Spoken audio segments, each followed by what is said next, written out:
Kuba shoti oveeyo.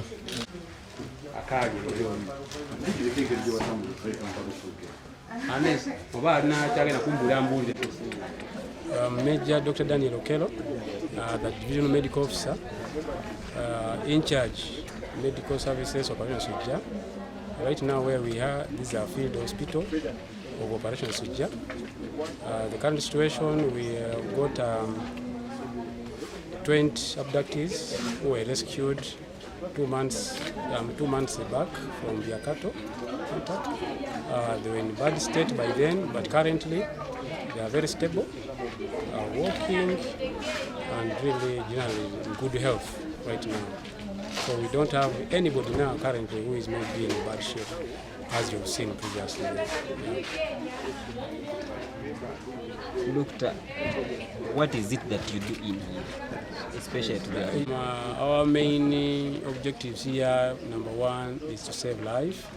And these abductees, 80% of them were brought. They were all injured, firearm injury at the field.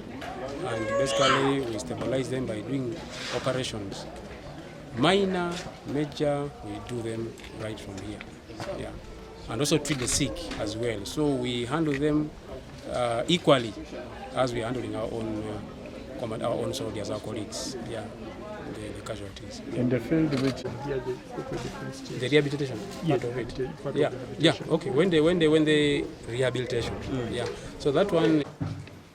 Yeah. Thank you to the distinguished members of the media houses who are here at headquarters of Mountain Division in Mohoti, Fort Portal. You're most welcome and good afternoon. I am Major General Richard Uto, the command of Mountain Division, and also the command of Operation Shujaa, which is taking place in Eastern Democratic Republic of Congo. Generally, I'm going to give you an overview of what we are doing in Eastern DRC so that we could understand. And I will not go back up to 2021 because that will be taking us too long, but I will just summarize it. As you are aware, Operation Shujaa started in November in 2021, exactly about 3 years now. And the purpose of that operation was to ensure that we dislodged the enemy strongholds, which were on the reverse slope of Rwenzori Mountain.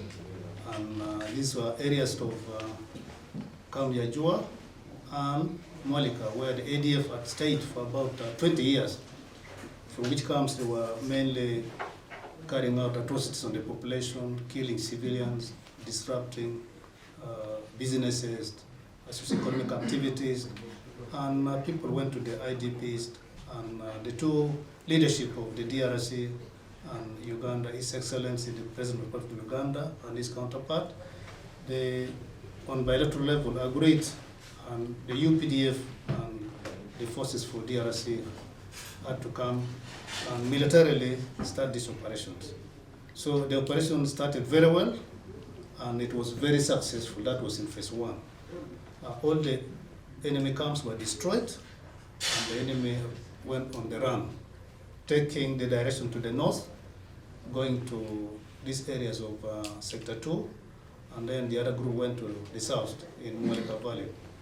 But the first phase of that operation was mainly airstrikes and artillery bombardments. The infantry, the boots were not on the ground. But later, when the troops entered, all the camps of the enemy were destroyed, a number of guns were recovered, and also the abductees were rescued. So when the enemy started being on the run, we kept on expanding our area of operations. That's how we moved from Sector 1, Sector 2, Sector 3, and Sector 4, where we are standing at the moment. So this brings me to the current situation. What is the situation as of now? In all those 4 sectors, right from Semiliki up to the Boga side, we don't have any rebel groups, apart from one group which recently crossed back from the northern part of Mombasa Commander Road, that is deep into Ituri province. It's a group of about 100 abductees, and when they crossed recently, there was an attack on a trading center in a place called PK 40. This is about 40 kilometers from Mbao, but it's a bit far from our border. And that's the only group that we have. So the troops have liberated only 4 sectors, and the enemy from Semiliki up to the Boga side. We don't have any rebel groups, apart from one group which recently crossed back from the northern part of Mombasa Commander Road, that is deep into Ituri province. It's a group of about 100 abductees, and when they crossed recently, there was an attack on a trading center in a place called PK 40. This is about 40 kilometers from Mbao, but it's a bit far from our border.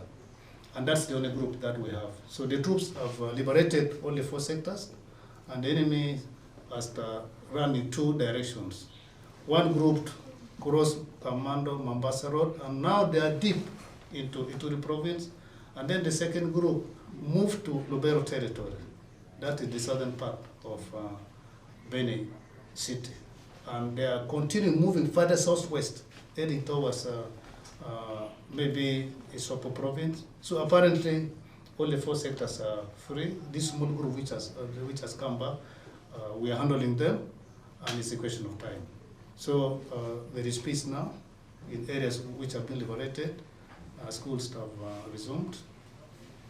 Markets are operating. People are moving freely, especially there is traffic, and there is peace.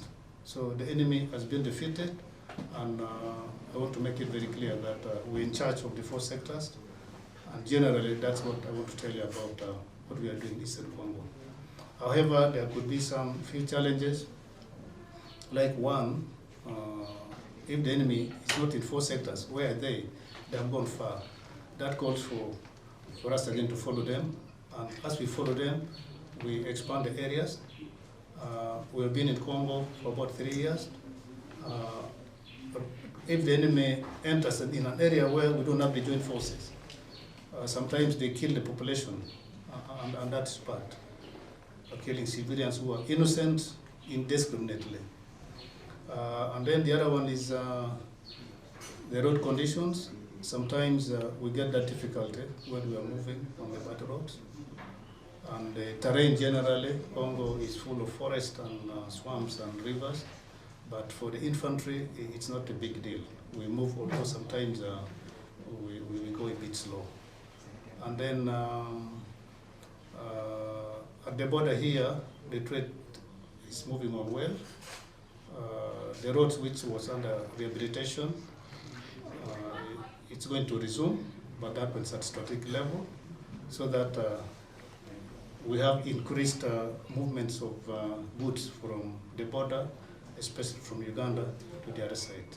So generally, this is what I think I could tell you about what we are doing Eastern DRC. Thank you.